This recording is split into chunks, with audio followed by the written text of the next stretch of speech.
sommes là à l'Assemblée générale de l'Association des fonds routiers africains AFERA, qui a commencé depuis mardi, depuis hier. Donc, ce qui est intéressant dans ce genre de forum, c'est qu'au-delà de l'aspect fonctionnement de l'association, parce que les comités exécutifs doivent nous rendre compte du travail qu'ils ont fait pendant l'année, d'autant plus que cette année est une année, et c'est une assemblée générale élective, donc on va procéder au changement des animateurs de la FERA, mais ça c'est l'assemblée générale qui aura lieu demain.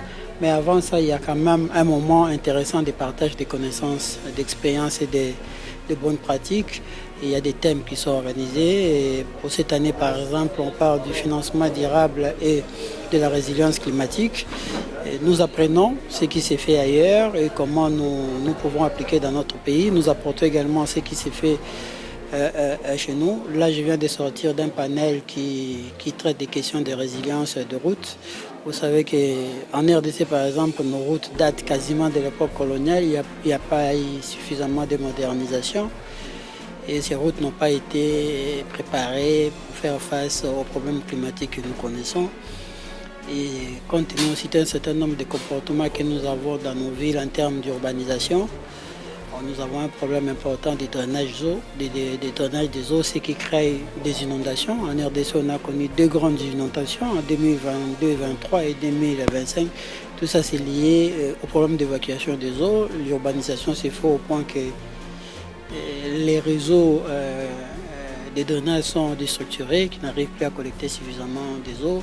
Il faut apporter des réponses d'urgence parce que c'est des nouveaux concepts qui arrivent. On n'a pas encore vraiment une stratégie de réponse clairement définie. La RDC a négocié avec la Banque mondiale un projet d'environ 200 millions de dollars qui est en train d'étudier cette question-là. Et en attendant, on a mis en place quand même des mécanismes transitoires de gestion de ces urgences. En anticipant par rapport à ce qui s'est passé l'année passée, on a défini les priorités, on essaie de régler et de disponibiliser un peu de fonds pour gérer la pré-crise, c'est-à-dire faire les travaux des réparations. En même temps, on a pris certaines dispositions, notamment que dans les zones à fort potentiel d'inondation, on ne fait plus des chaussées souples, on fait maintenant des chaussées rigides qui résistent mieux aux problèmes d'eau. En même temps, nous avons institué des programmes de campagnes systématiques de curage de nos ouvrages d'assainissement pour permettre l'évacuation des eaux, même le curage et les drainages de rivières, parce que finalement ce sont les rivières qui sont les exutoires naturels. Voilà en gros, et tout ça on a appris. Là on vient de prendre une expérience intéressante du Cameroun qui lui a déjà formulé une véritable stratégie de réponse à ces problèmes climatiques. Donc on apprend.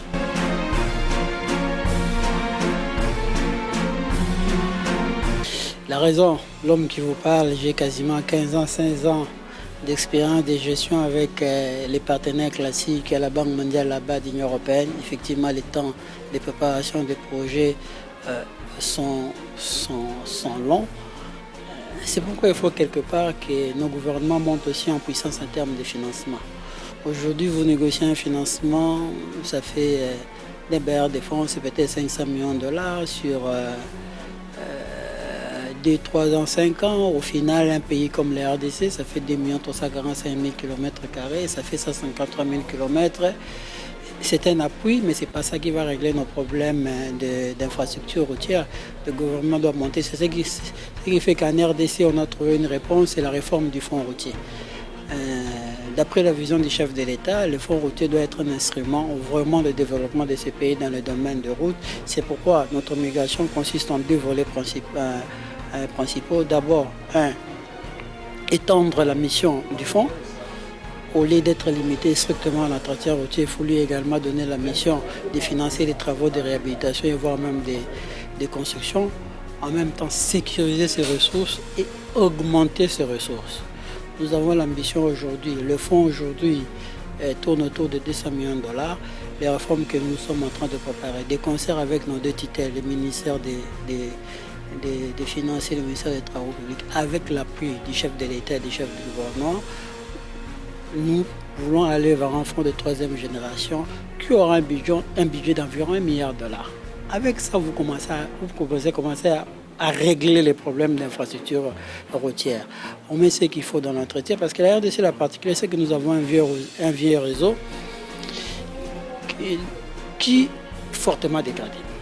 Donc, si les fonds doivent se limiter à l'entretien, il y a une partie du réseau qui se restera toujours dans cette situation-là. Il faut aller réhabiliter ce qui n'est pas en bon état aujourd'hui et ensuite commencer à financer l'entretien sur ce réseau qui aura été réhabilité. Le gouvernement a mis en place un programme quinquennal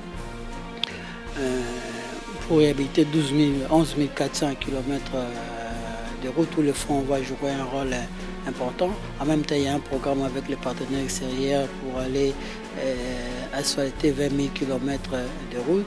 En même temps, nous avons une stratégie PPP qui fait que des routes, des pans entiers de routes sont confiés au privé pour les asphalter. En fait, et ensuite, les privés se font rembourser par la gestion des péages. Donc, il y a un ensemble de mécanismes mis en place aujourd'hui par le gouvernement du président Tshisekedi pour qu'on sorte de cette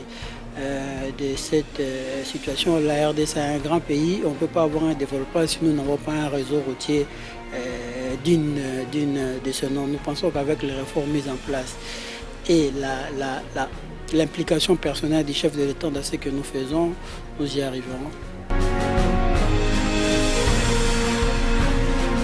La réforme, là, nous sommes en train de faire le dernier réglage.